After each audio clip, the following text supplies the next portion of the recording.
De-escalation and conflict communication. De-escalation skills are not only useful with a person that's upset with you, but these skills can also be used to help your loved ones process through anger or grief.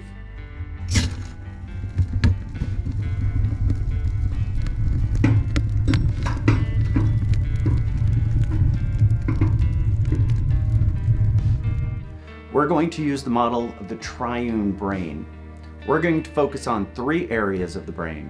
And since this is a self-defense course and not a biology course, we're going to call them the human brain. And that's represented by this area in green. Then we have the monkey brain, and that's represented by this mushy area in blue. And then we have the lizard brain, which is at the base of the brain, and the brain stem. We don't really have 3 brains, but this is a way to simplify a complicated subject and frame a concept. The triune brain model gives us a rough idea of how things work, and it gives us tactical tools to manage conflict. To de-escalate a situation, we need to first discern what state of mind we're in and what state of mind the person struggling is in. Meaning, which operating system is driving their thought process? Which brain is running the show? The lizard, the monkey, or the human? We figure that out by observing and listening to their concern. The lizard is constantly scanning the environment for danger.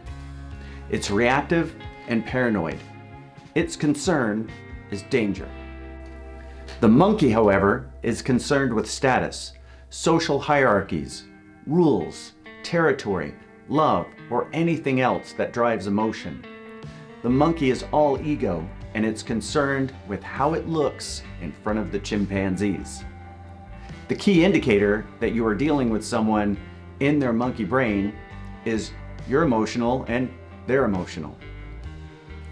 The human brain is methodical and thoughtful. It plans, and it's concerned with facts, reasons, and solving complex problems. So these 3 have an interesting relationship.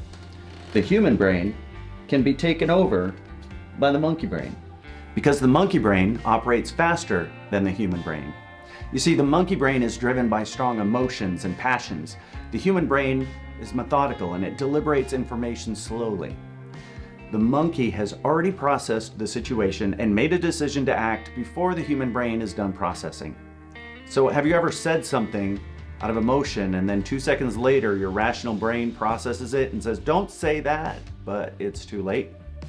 That's the emotional monkey operating faster than the reasonable human. Also, the lizard brain can overtake the monkey and the human because it operates even faster still. Have you ever been in a conversation with someone and then heard a loud bang and you both stopped what you were doing and looked to see if there was danger? Maybe you gasped and took a gulp of air. Maybe you froze. That action of looking for danger was not voluntary. That's the lizard brain giving you a chemical cocktail preparing you for fight or flight. And that's before you have an understanding of what is happening. So using this model, we can identify 3 different reactive states.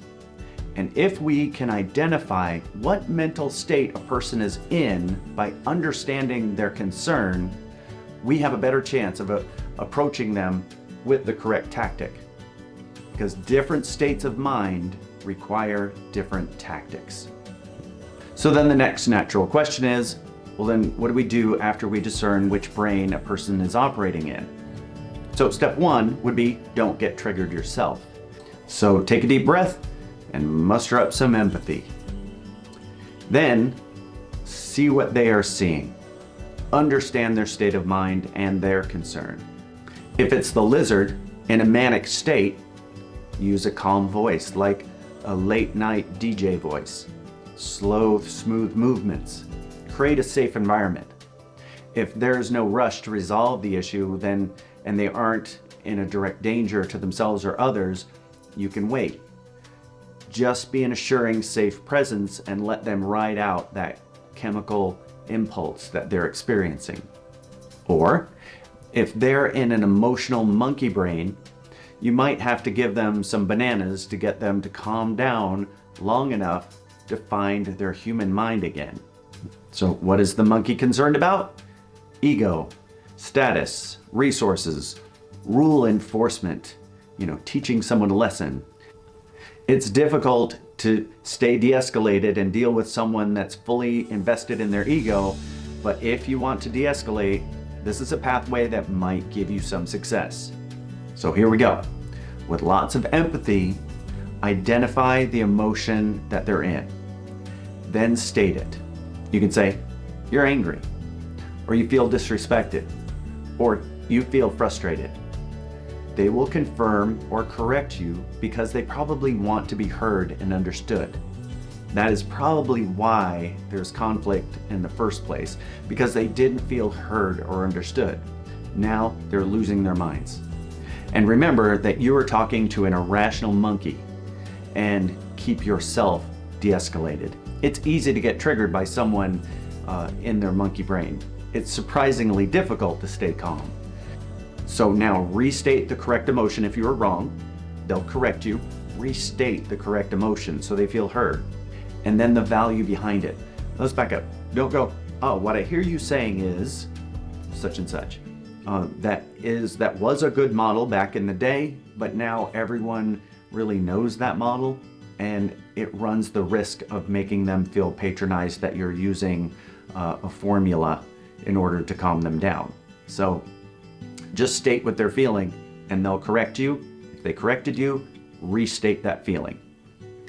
Then state what their value is, what triggered the feeling. For example, you're feeling embarrassed and angry because fill in the blank. Maybe it's you're feeling embarrassed because they shouldn't have shared that information about you. And now you're concerned with what people think. So the value is they're concerned about what people think.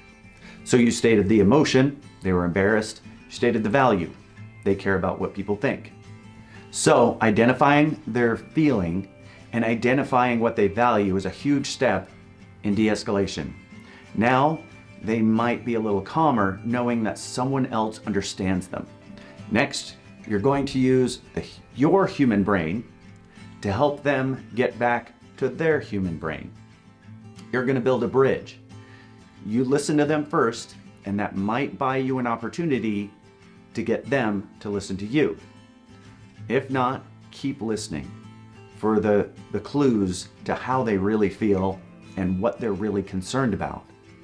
If they're able to listen, help them consider consequences and get them solution focused in their human brain by asking questions. Like, how do you think it'll end if you go and teach them a lesson? Or, what is the best solution to this problem? So what you're doing is you are lending them your rational, logical human brain to sort through their emotional displacement. Remember that you cannot de-escalate anyone if you yourself are not de-escalated. So in conclusion, de-escalation isn't a tactic we use to deal with predatory behavior. You don't talk down a carjacker or a rapist. It's a skill we can use with people that are emotionally displaced, if there's an opportunity. We can start by asking, hey, can I help you? We muster up as much empathy as possible and then listen attentively. Discern what mind they're in, and if it's the lizard, we give them assurance and safety. If it's the monkey, we give them a banana by validating their concerns. Actively communicate the emotion that they're feeling, address the value that they have that's driving that emotion, and when they feel heard, lend them your human mind to ask them questions that will help them rationalize through their situation.